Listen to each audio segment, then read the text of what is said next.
જૂનાગઢના માંગરોળમાં અતિ પૌરાણિક શક્તિપીઠ હિંગળાજ માતાજીના મંદિર ખાતે ચૈત્રી અમાસના દિવસે માતાજીનો પાટોત્સવમાં હિંગળાજ પ્રાગટ્ય દિવસની ઉજવણી કરાઈ હતી, જેમાં સવારે મંગળા આરતી અને સાંજે સંધ્યા આરતી સાથે રાત્રે માતાજીના બેઠા ગરબાનું ભવ્ય આયોજન કરાયું છે। આ અવસરે શહેરના વિવિધ ધૂન મંડળોના ગાયકો દ્વારા માતાજીની અલગ અલગ સુંદર સ્તુતિ સાથે ગરબાની રમઝટ બોલાવતા સમગ્ર વાતાવરણ ગુંજી ઉઠ્યું હતું। માંગરોળના આ અતિ પ્રાચીન સ્વયંભૂ પ્રગટ હિંગળાજ માતાજી મંદિરના મહંત દીનુ બાપુ અને મહંત તરુણ બાપુની ઉપસ્થિત રહ્યા હતા। આ તકે માંગરોળ પીએસઆઈ ડામોર, વિશ્વ હિન્દુ પરિષદના આગેવાન વિનુ મેસવાણિયા, પ્રકાશ લાલવાણી સહિત વિવિધ સામાજિક ધાર્મિક સંગઠનોના હોદ્દેદારો અને બહોળી સંખ્યામાં ગ્રામજનોએ લાભ લઈ ધન્યતા અનુભવી હતી। જય હિંગળાજ। આજ માં હિંગળાજનો પાટોત્સવ હતો।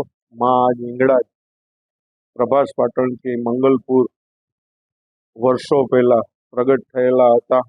પાટોત્સવ में આજે ઉજવો। સવારે આરતી હતી, સાંજે મહાઆરતી હતી અને સાંજે 10 વાગે બેઠા ગરબાનો કાર્યક્રમ હતો।